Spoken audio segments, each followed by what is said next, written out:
Hello dear student, how are you?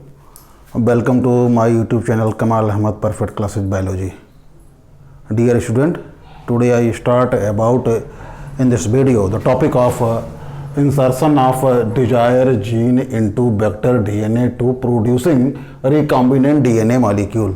प्यारे आज हम इस वीडियो में जेनेटिक इंजीनियरिंग की तीसरी स्टेप, जेनेटिक इंजीनियरिंग के प्रोसेस की तीसरी स्टेप लेके आए हैं, जिसमें हम डिजायर्ड जीन को हम वेक्टर डीएनए मॉलिक्यूल में कैसे इंसर्ट करते हैं। पिछले वीडियोस में हमने दो स्टेप की चर्चा की, जिसमें पहली स्टेप की चर्चा हमने की थी वीडियो में, और वो था क्या, आइसोलेशन ऑफ डिजायर जीन। फिर उसके बाद की वीडियो में दूसरे स्टेप पे चर्चा की, selection of vector DNA molecule. आज की इस वीडियो में उस वेक्टर डीएनए मॉलिक्यूल में डिजायर जीन को हम इंसर्ट कराने की टॉपिक की चर्चा हम करेंगे। ठीक है, तो चलिए हम वीडियो को शुरू करते हैं। सबसे पहले आप ध्यान देंगे कि जो रिस्ट्रिक्शन एंजाइम है, रिस्ट्रिक्शन इंडो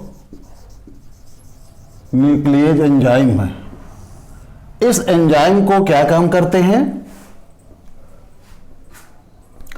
इस एंजाइम को पालिंड्रोम पर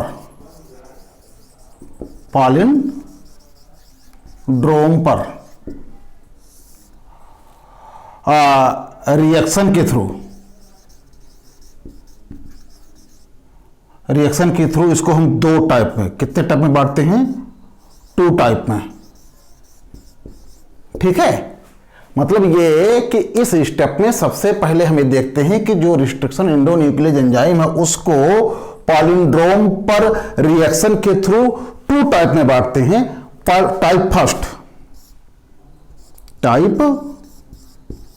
फर्स्ट ये यहां पे दिया गया है, टाइप फर्स्ट ये, और टाइप सेकेंड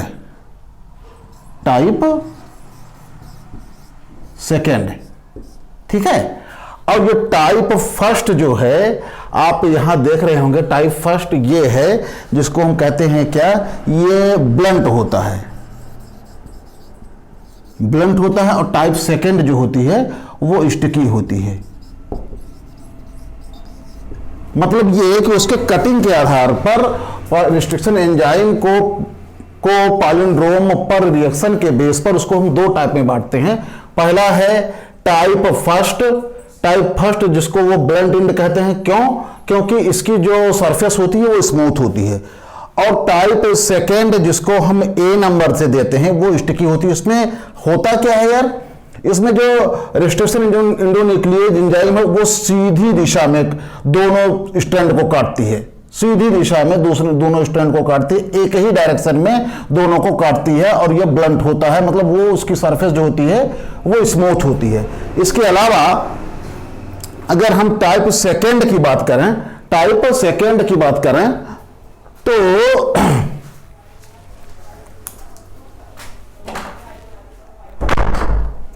रिस्ट्रिक्शन एंजाइम जो है ये काटता है 2 बिंदुओं पर। पहली चीज यहां ये देखते हैं, यहां जब काट दिया तो ये पार्ट इसका बड़ा होगा, ये पार्ट छोटा होगा। नीचे वाले उसके स्टैंड पर जब काटता है तो ये पार्ट बड़ा हो जाता है और ये पार्ट छोटा हो जाता है। कहने का मतलब ये है कि घटा बढ़ी आगे पीछे होकर के काटता है, इसको हम क्या कहते हैं, स्टिकी एंड। ठीक है, अब इस पर क्या काम करते हैं, हम डीएनए लाइगेज एंजाइम से किसी दूसरे डीएनए को जोड़ते हैं। ध्यान से सुनिए, इसी पर जो एग्जांपल दिया है इको आर फर्स्ट में इस तरीके की प्रोसेस होती है कि उस डीएनए स्ट्रैंड पर जो रिस्ट्रिक्शन एंजाइम होता है दोनों स्ट्रैंड पर अलग अलग बिंदुओं पर काटते हैं, इसलिए इसको हम स्टिकी एंड कहते हैं। और जो एसएम फर्स्ट है उसको सीधी दिशा में काटता है तो वो ब्लंट एंड होता है। इस प्रकार से रिस्ट्रिक्शन एंजाइम 2 टाइप की होती है। ठीक, तो जो टाइप फर्स्ट है वो ब्लंट एंड के रूप में होती है, और टाइप सेकेंड वो जो स्टिकी होती है जो इको आर फर्स्ट पे होती है। ठीक, और इसको लाइगेज एंजाइम के सहायता से, डीएनए लाइगेज एंजाइम की सहायता से प्यारे उसको हम किसी दूसरे पृथक सेपरेट अलग से डीएनए को ला जाकर लाइगेज एंजाइम से जोड़ने का काम करते हैं। अब तीसरे इस स्टेप में हम करते क्या हैं, इस स्टेप में करते क्या है, सबसे पहला वर्क करते हैं कि वेक्टर जो डीएनए है, वेक्टर डीएनए है, उस डीएनए को हम रिस्ट्रिक्शन एंजाइम से काटते हैं, रिस्ट्रिक्शन एंजाइम से काटते हैं। क्योंकि वो इकोआरआई सिस्टम पे काम करता है, तो वो सबसे पहले वो दोनों स्ट्रैंड को दो अलग अलग बिंदुओं पर काटते हैं, तो उसकी जो स्ट्रैंड होती है वो कट करती है, आगे या पीछे हो जाती है। यहां पे एक छोटी स्ट्रैंड होती है, एक बड़ी स्ट्रैंड होती है, और नीचे वाले पर एक बड़ी स्ट्रैंड कटती है और बगल वाले पे एक छोटी स्ट्रैंड कट जाती है। इसको हम स्टिकी एंड कहते हैं। और जब हम कट कर देते हैं तो हमारा जो टारगेट है, मेन टारगेट, इस वेक्टर डीएनए को हमें डिजायर डीएनए से जोड़ना है। तो ये ध्यान रहे कि जिस प्रकार की रिस्ट्रिक्शन एंजाइम के द्वारा हम वेक्टर डीएनए की कटिंग किए हैं, ठीक उसी एंजाइम के द्वारा, ठीक समझ रहे हैं ना मेरी बात, ठीक उसी एंजाइम के द्वारा हम डिजायर डीएनए की भी कटिंग करते हैं। फिर से सुन लीजिए, बड़ी क्रिटिकल पॉइंट है यहां पे। जिस रिस्ट्रिक्शन एंजाइम के द्वारा हम वेक्टर डीएनए के स्ट्रैंड को कट करते हैं तो वो स्टिकी एंड के रूप में काटता है। मतलब ये कि आगे पीछे कटिंग करता है, सीधी डायरेक्शन में कटिंग नहीं करता जैसा यहां पे दिया है ब्लंट एंड पे। तो वो यहां पे अगर कट किया तो उसके दूसरे स्ट्रैंड पे थोड़ा हट के काटता है, ठीक है ना। तो वो वेक्टर डीएनए को हम काट लेते हैं रिस्ट्रिक्शन एंडोन्यूक्लियेज एंजाइम। और जिस प्रकार के रिस्ट्रिक्शन एंडोन्यूक्लियेज एंजाइम से उस वेक्टर डीएनए को काटते हैं, उस वेक्टर डीएनए को हम काट देते हैं, ठीक उसी प्रकार के रिस्ट्रिक्शन एंडोन्यूक्लियेज एंजाइम से हम डिजायर डीएनए को भी काटते हैं। जिससे होता क्या है, वो बदल जाता है किसमें, स्टिकी एंड में। किसमें बदल जाता है, स्टिकी एंड में। कौन बदल जाता है, डिजायर डीएनए की जीन बदल जाती है। क्योंकि हमारा टारगेट है उस डिजायर डीएनए को इस वेक्टर डीएनए से जोड़ना। तो जब हम उसी रिस्ट्रिक्शन एंडोन्यूक्लियेज एंजाइम से काट देते हैं तो वो डिजायर डीएनए इस वेक्टर डीएनए के स्टिकी एंड मॉडल्स के अनुरूप हो जाता है। अब उसको हम उस प्लाज्मिड से हम जोड़ते हैं, उस प्लाज्मिड से जोड़ते हैं, और जोड़ने के बाद करते क्या हैं, वो उसी रूप में बदल जाता है। आगे देखते हैं। अब जब ये डिजायर डीएनए जो है हम उस वेक्टर यानी प्लाज्मिड से जोड़ देते हैं तो वो उसी का कैरेक्टर उसमें आ जाता है। किसका कैरेक्टर आ जाता है, उस डिजायर डी जीन का कैरेक्टर किसमें आ जाता है, उस वेक्टर डीएनए में। मेरी बात आप समझ पा रहे हैं ना। उद्देश्य क्या है, टारगेट क्या है मेरा, उस डिजायर डीएनए की जीन का कैरेक्टर उस प्लाज्मिड वेक्टर में कन्वर्ट कराना। तो जब दोनों को हम स्टिकी एंड से जोड़ते हैं, स्टिकी एंड कैसे प्राप्त होता है, जिस रिस्ट्रिक्शन एंडोन्यूक्लियेज एंजाइम के थ्रू हम वेक्टर डीएनए को काटे हैं, ठीक उसी प्रकार के रिस्ट्रिक्शन एंडोन्यूक्लियेज एंजाइम से डिजायर डीएनए को जब काट देते हैं तो वो भी डिजायर डीएनए की जो डीएनए स्ट्रैंड होती है, ठीक उसी प्रकार के स्टिकी एंड हो जाती है। और जब दोनों जोड़ देते हैं तो उसका कैरेक्टर उसमें चला आता है, ठीक।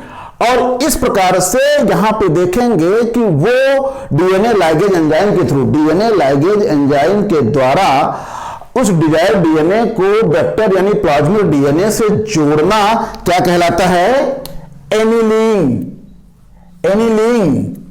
कहलाता है। यहां पे दिखाया गया है एक चीज, तो ये स्टिकी एंड और ब्लंट एंड के बारे में हमने आपको बताया, और यहां पे उसका एक सर्किट हमने दिया है कि देखिए यहां पे लिखा है प्लाज्मिड क्लोनिंग वेक्टर।